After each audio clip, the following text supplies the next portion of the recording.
I would often think to myself, yeah, you don't really know the other side of him. I knew the guy, you know, dropped men like flies.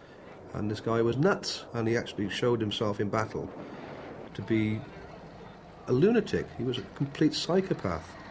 And that's how he eventually died.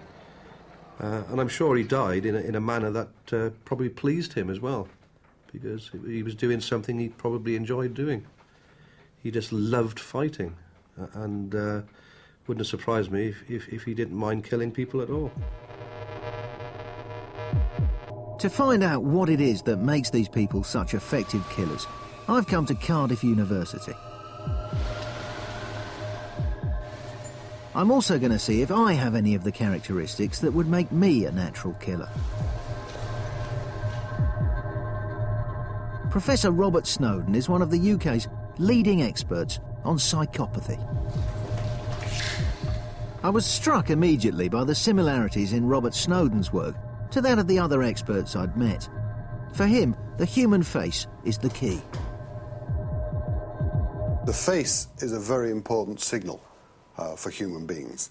We can tell a lot from what a person is thinking from their expressions on their faces. Indeed, many of the muscles in the face of human beings are not designed for anything other great purpose than to actually signal to other people what you're thinking.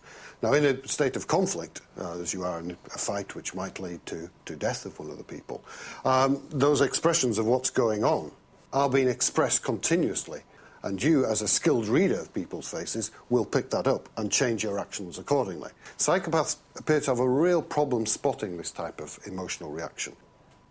Now, this means, this lack of ability to spot emotions, fears in other people, means they don't understand the emotions of other people, or indeed possibly the emotions of themselves.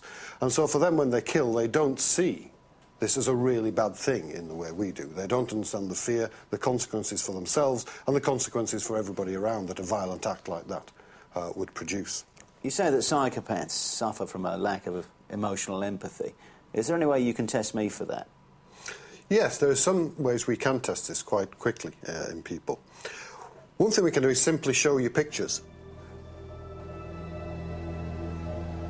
Robert has developed a test that measures how much a subject blinks when startled by a loud noise. If the noise comes after a nice picture, I should startle less. And I should startle more after a nasty picture. That's unless I'm a psychopath.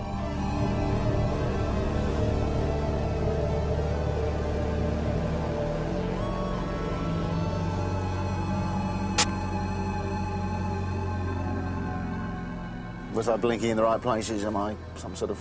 Well, you're certainly given a strong response. What we found previously is for most people, when you're looking at a nasty picture, you get a much stronger response, because the nasty picture brings out the defensive reactions within you, and you're ready to react to nasty stimuli. However, when you're looking at a nice picture, something like food, this actually, within your brain, activates the appetitive system, makes you want to hunt for food, hunt for mates, etc. And so you're not in this defensive mode. And so actually you startle much less under those situations. What's interesting is previous research has shown that in psychopaths, you don't get that difference. The nasty pictures don't seem to introduce this defensive reaction that normal people do. So if I were to find it easy to kill someone, I'd probably react the same to the picture of the cake as I would to the picture of the guy with his face sliced Exactly. up. The idea is that the picture of the mutilated body in some people doesn't provoke this defensive, nasty reaction. They just see this as a picture of a fork or a picture of a rolling pin with no more emotion to it than that. Right. Thanks. OK, I'll go get the results then. OK.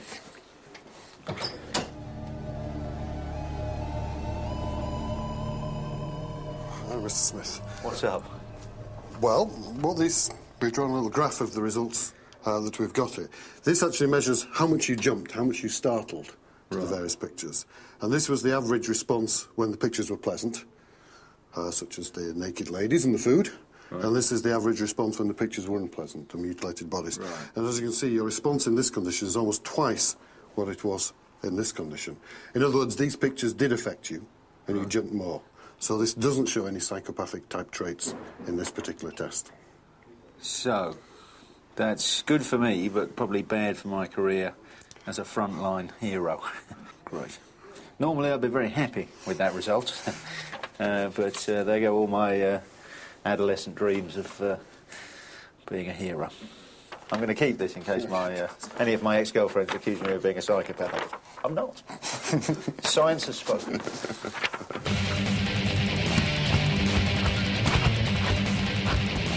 I guess it's time for me to admit that I fall into the 98%. I'd have a go, I'd do my bit, but I'm not a 2%er, a steely-eyed killer, part of the Psycho Brigade. And curiously, by all accounts, neither was Stan Hollis. When asked why he'd done what he did, he replied that he couldn't bear to see the young men in his charge in such mortal danger. Surely that's about as far away from being a psychopath as you can get. But there's a final twist here. It seems the 2% who willingly kill aren't just homicidal maniacs. Modern research would say that 2% is more complex than that. About half of them break out as aggressive sociopaths, but the other half are something different. If you have no capacity for violence, then you're a sheep. A healthy, decent, contributing member of your society. If you have a capacity for violence and an absence of empathy for your fellow human beings, then that's a good working definition of aggressive sociopath. Capacity for violence, absence of empathy. What if you had a capacity for violence and a love for your fellow citizens?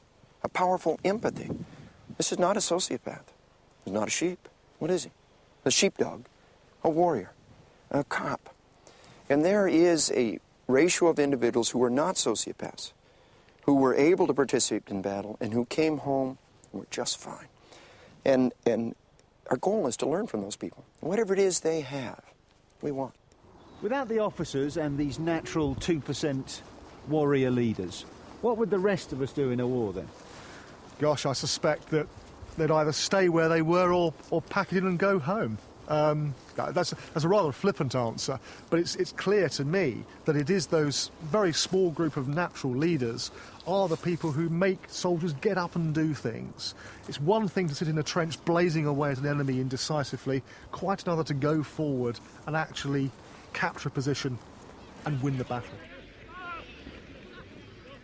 So there it is. Me and 98% of the male population are caught in a trap between wanting to fight for Queen and country and a deep-seated evolutionary safety catch that says do not kill your fellow man. 1% of us are bonkers, and the final 1% are a truly amazing breed. They're warriors and heroes. The trouble is, you can't make an army with just 1%. Next week, we'll see how modern military science took that 1% and steadily improved on it, so that by the time of the recent Gulf War, it had grown to an amazing 95%. And we'll also see how teaching men to kill easily brings problems of its own. I can trick your body into killing. The question is your mind ready to live with what your body has done? And that's the same time next week. Are humans natural killers? Find out more on our website at channel4.com/science. Next on 4, a wife is abducted and a husband heads straight for a day at the office. Jack Malone's on the case, in without a trace.